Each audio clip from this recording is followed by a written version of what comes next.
Thank you, Ryan, and thank you, Terry, and thank you to STEMCELL Technologies for inviting me here to talk about my research today.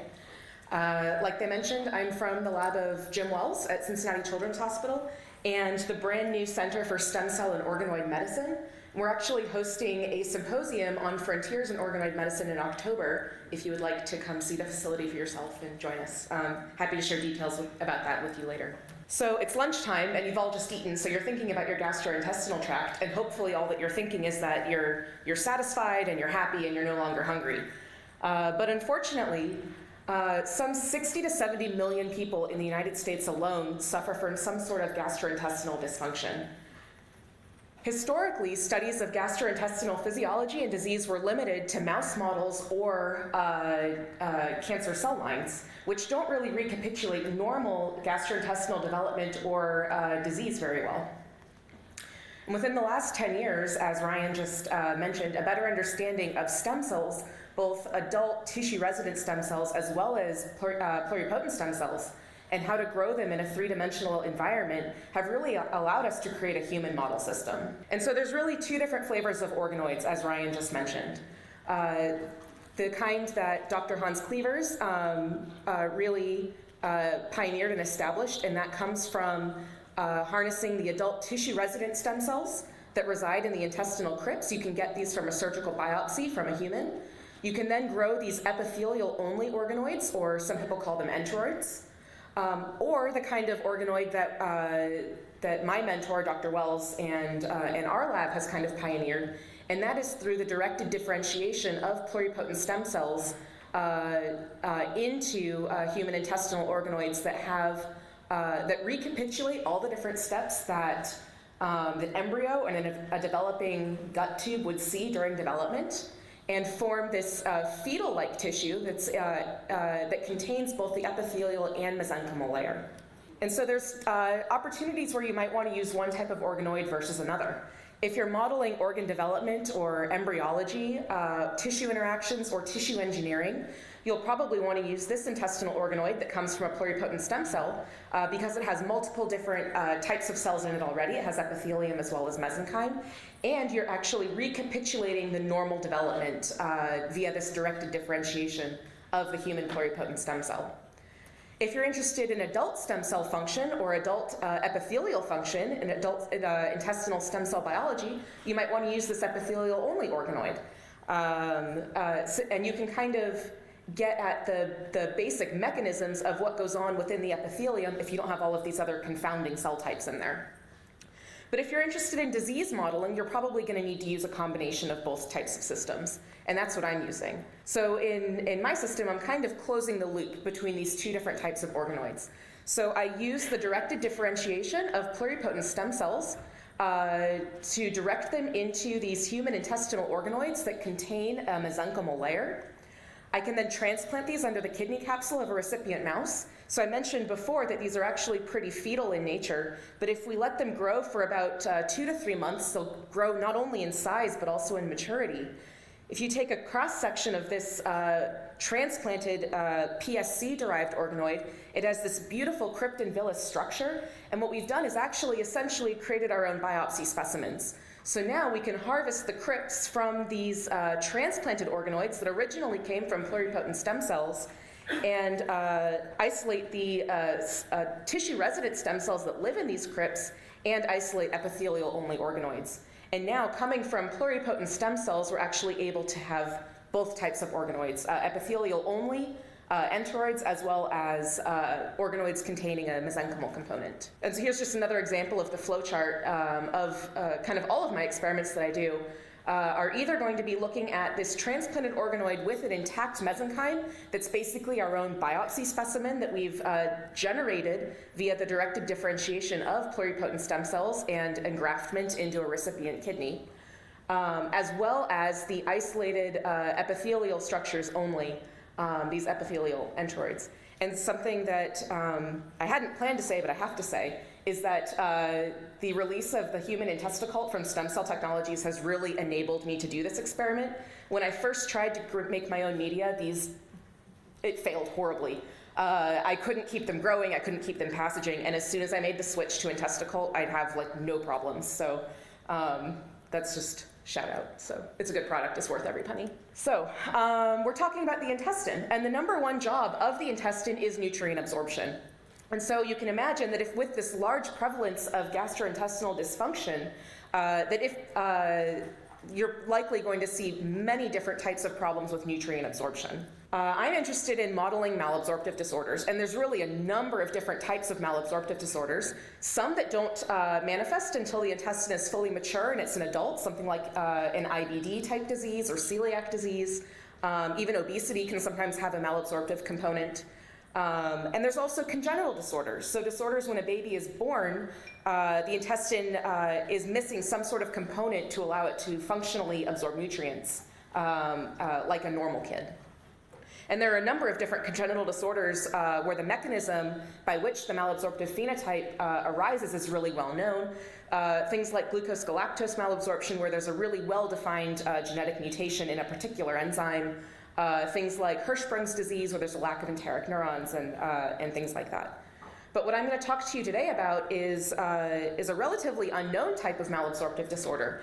And this was described a little over 10 years ago, in which a series of patients showed up to the hospital just a few days after birth with horrible malabsorptive diarrhea. It didn't matter what the doctors fed these kids, whether it was simple glucose, simple amino acids, simple fatty acids. They couldn't absorb anything. They had horrible malabsorptive diarrhea, had to get all of their nutrition through an IV. All of their nutrition was parenteral. One of these patients had a small bowel transplant, and that was actually curative. But they ended up sequencing these patients and found that they had mutation in the gene neurogenin-3. Neurogenin-3 is a basic helix-loop-helix transcription factor that's required for the differentiation of enteroendocrine cells within the intestine. And so these patients that had mutations in neurogenin-3 actually had no enteroendocrine cells upon pathological interpretation of biopsies.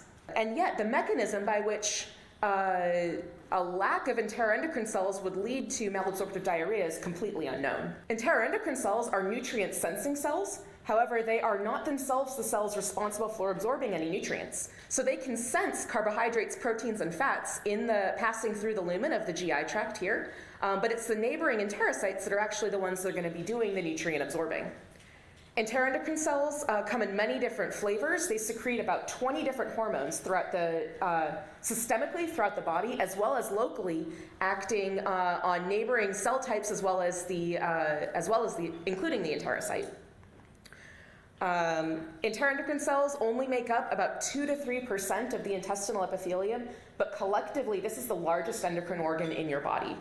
And they control all kinds of things from metabolism. Some of the hormones produced by enteroendocrine cells signal back to the pancreas to help control blood glucose levels. They control things like gut motility, hunger, and satiety. And we know that they're regulators of nutrient absorption. However, the mechanism by which that happens is not well known. So that's what I'm using this system to interrogate. So importantly, pluripotent stem cells are really easy to genetically manipulate. So we can use CRISPR-Cas9 gene editing to introduce a null mutation in the neurogenin-3 gene to then direct the differentiation of these manipulated pluripotent stem cells into human intestinal organoids, and then, of course, take them down this whole process of differentiation and organoid development. And we find that without neurogenin-3, human intestinal organoids will never make any enteroendocrine cells, as marked here by chromogranin A in blue. They look relatively normal other than that. They have this beautiful epithelium. They make MUC2 positive goblet cells. These are human intestinal organoids in vitro, so just the directed differentiation. About a month later, this is what it'll look like if you take a cross-section through that. We can then, of course, transplant these under the kidney capsule of a recipient mouse. And a section of that shows you that they develop this really beautiful cryptin villus architecture. Once again, without neurogenin-3, we never see any chromogranin A positive enteroendocrine cells, whereas there's an abundance of them with a functional neurogenin-3 gene. And then, of course, we can also create the epithelial-only organoids, or enteroids, which then can differentiate to produce both goblet cells and enteroendocrine cells with a functioning neurogenin-3 gene, and of course never produce enteroendocrine cells in the absence of neurogenin-3. So now we can actually use the system to do some experiments. So enteroendocrine cells are not the only cells that secrete signals in the intestinal epithelium. Oh, should I point on this side too? Sorry, guys. Enteroendocrine cells secrete all of these different hormones, and each of these different colors is kind of representing a different type of peptide that's secreted by enteroendocrine hormones. But that's not the only type of cell that's acting on the intestinal epithelium. There's also enteric neurons. Enteric neurons are really important in regulating all kinds of things in the intestine as well. One of the, they make all kinds of neuropeptides and neurotransmitters that act also systemically and locally on the intestinal epithelium. One of which is VIP, or vasoactive intestinal polypeptide. So really, the intestinal epithelium, or these enterocytes, are receiving signals from neighboring cells, not only the enteroendocrine cells, but also the enteric neurons. And so if we take a closer look at what this might look like to an enterocyte that's receiving signals from the enteroendocrine cells as well as the enteric neurons, it's actually a really complicated picture. I will not make you memorize any of this, and I'm going to simplify for the purpose of today's talk into this diagram here. So this is an example of a recipient enterocyte. It's receiving signals from enteroendocrine cells. One of those signals is PYY. PYY is an enteroendocrine hormone that is received by a G protein coupled receptor. This is linked to an inhibitory G protein, the function of which is to kind of inhibit the accumulation of cyclic AMP within the enterocyte. Here's an example of one of the peptides produced by an enteric neuron. This is VIP. VIP also is received by a G protein coupled receptor. However, it is coupled to a stimulatory small g protein, such that it will result in the accumulation of cyclic AMP within the enterocyte. And so normally, this enterocyte sees a balance of both inhibitory signals from things like enteroendocrine hormones like PYY, as well as stimulatory signals from enteric neurons such as VIP. And so there's this balance of cyclic AMP within the cell. We know that high levels of cyclic AMP lead to the opening of the CFTR channel and secretion of chloride ions into the lumen. And I'm simplifying that previous diagram quite a bit when I say, for the purposes of today's talk, some of the downstream effects of secreting chloride ions into the lumen are regulating the intracellular levels of hydrogen ions and sodium ions. And normally there's this really nice balance of different transporters pumping sodium ions in and out of the cell, pumping hydrogen ions in and out of the cell, not only on the apical side, but also on the basolateral side. And this is important for nutrient absorption because many types of nutrients, such as peptides and glucose, are actually absorbed in an electrogenic process. So dipeptides that come through this PEPT1 transporter are always coupled to a hydrogen ion, and glucose that comes through this sodium glucose transporter is always coupled to two sodium ions. And these two transporters are exquisitely dependent on the intracellular concentration and a gradient driving their import into the cell.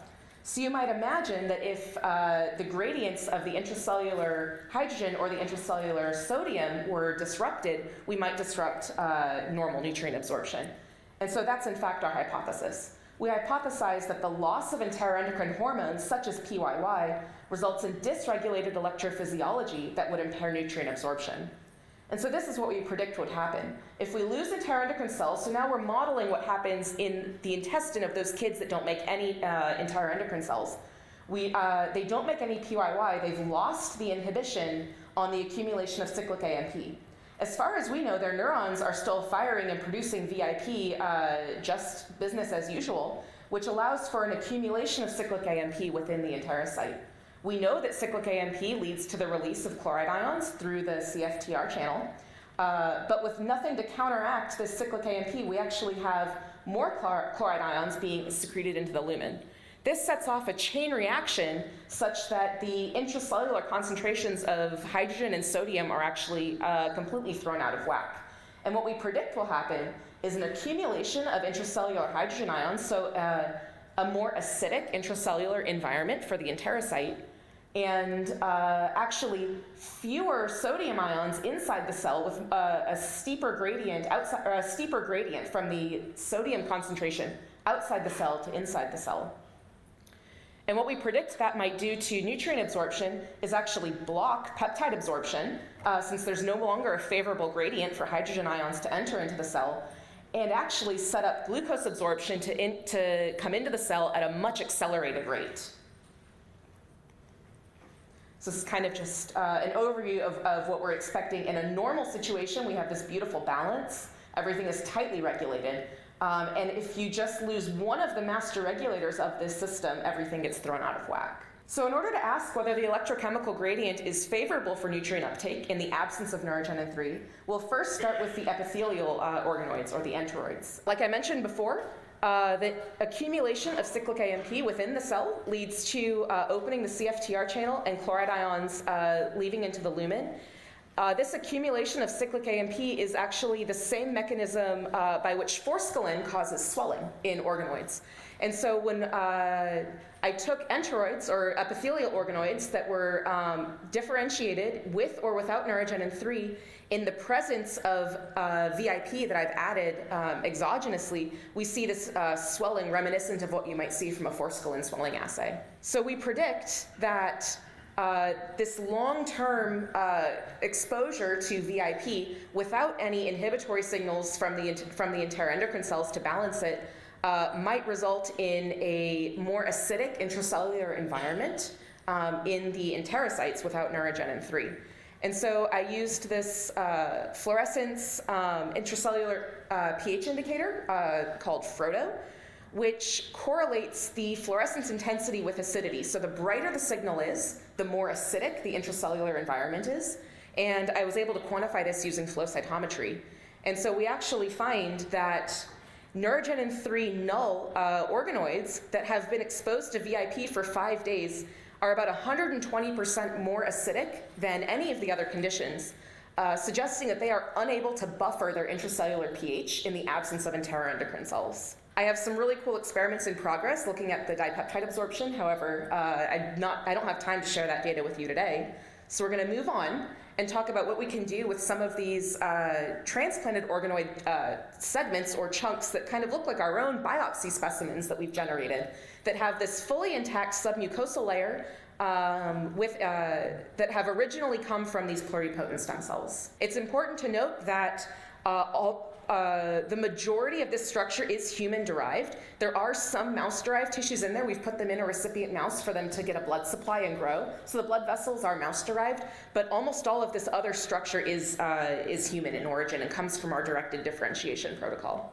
And so one really cool thing that we can do with a big piece of tissue like this, since it looks like a biopsy, is actually put it in an Ussing chamber. And this basically creates a battery.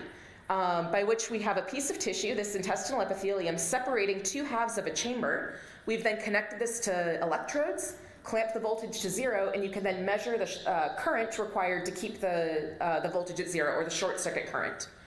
And you can apply anything you want to either the apical side or the basolateral side. If it has some sort of charge, it will change the electrical potential of the epithelium, and you'll be able to see that read out on a graph. So first, in a wild-type situation, so in a transplanted intestinal organoid with a functional neurogenin 3 gene, if you add some VIP to the basolateral side of the chamber, we see this little bump in the short-circuit current in response to adding that VIP. And without neurogenin 3, we initially saw two very striking things. One is that the basal short-circuit current is actually significantly higher in intestinal tissue without neurogenin 3 than it is in a wild-type situation.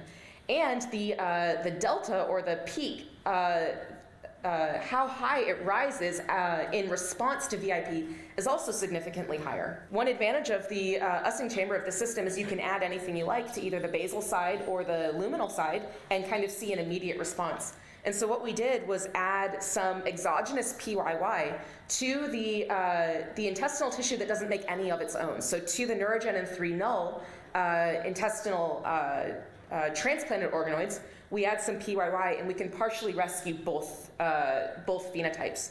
So we've reduced the basal short circuit current just a little bit, and we've also brought down the delta, so the amount that the short circuit current rose in response to this back to wild type levels. So I've told you a lot about electrophysiology, but nothing yet about nutrient absorption. So the nice thing about the Ussing chamber is we can do the same experiment with nutrients that are electrically coupled. So glucose is coupled to sodium ions. So just like any change in the electrical potential of the epithelium will result in a readout on the graph. And so if we add some glucose to the luminal side of an Ussing chamber with this piece of tissue intact, we can actually see a little bit of a response. And this is in a wild type intestinal organoid. It's not a very striking response, but it's definitely responding to the luminal glucose. And this is basically what we're reading out is the import of the sodium ions into the cell. That's what's changing the electrophysiology of the cell.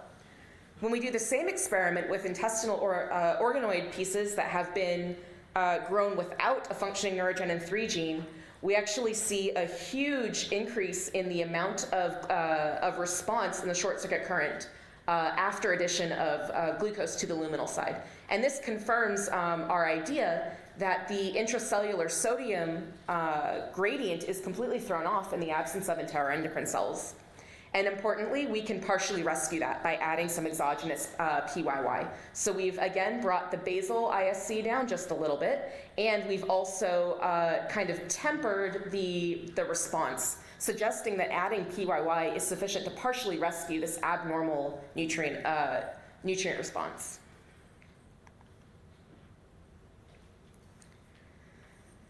So everything that I've shown you so far has been in the context of adding some VIP that is not normally there. So VIP is made by enteric neurons, and everything I've shown you today has been either epithelium only, where I've added some extra VIP, or a full thickness piece of mucosa that doesn't really make a whole lot of VIP on its own. We haven't added any enteric neurons in there to make that happen. But a few years ago, our lab published a protocol to generate enteric neurons via the directed differentiation of neural crest cells. We can then grow these simultaneously at the same time as we are directing the differentiation of our intestinal organoids, recombine them when we put them into 3D, and these will then generate human intestinal organoids with functional enteric neurons and glia. This system is also really easy to genetically manipulate. One thing that I'm working on, I don't really have anything to show you other than this pretty picture, is we can fluorescently tag them such that we can follow the enteric neurons in one color and the epithelium in another color and actually do some live imaging. So that is work in progress. But I'm really excited about this work because it will allow us to kind of generate a more complex physiological system that has functional enteric neurons to really ask the question of whether the enteric neurons are causative of this malabsorptive diarrhea phenotype that these kids are experiencing. Some of the questions that we want to ask, does the enteric nervous system develop normally in the absence of enteroendocrine cells? We know that many of the enteroendocrine cell hormones actually act directly on the enteric neurons. We don't know if this is important for their development or their function. And we can also ask whether the enteric nervous system is, in fact, overactive in the absence of these inhibitory signals, or whether they just make the same amount of VIP and it's the enterocytes that can't really, that don't have any sort of break on the system, and that's what's causing this malabsorptive phenotype. And importantly, this is a more complex system for screening potential therapeutics. So I showed you that PYY could partially rescue some of the phenotypes that we're seeing, but we don't really know what a physiological level is, what a physiological response to VIP would look like. And so if we're able to generate human intestinal organoid tissue that more closely recapitulates what a biopsy from one of these kids would look like, we'll be able to actually more accurately predict clinical outcome. And so in summary, I've shown you that the absence of enteroendocrine hormones results in abnormal electrophysiology of the intestinal epithelium, which disrupts normal nutrient absorption. That addition of exogenous hormone can partially rescue some of that abnormal electrophysiology. And we've now created a human system to separate not only the epithelial-specific responses to nutrients, but also the complex physiology at the tissue level. And so pluripotent stem cell-derived organoids have really enabled these functional studies to not only inform the endocrine basis of intestinal physiology and absorption, but also explain the clinical phenotype in patients and provide the basis for therapeutic targets. So I have to thank a number of collaborators that have helped me get this project off the ground, as well as the post-doctoral fellowship from the American Diabetes Association and Stem Cell Technologies for inviting me to talk about this today. Thank you.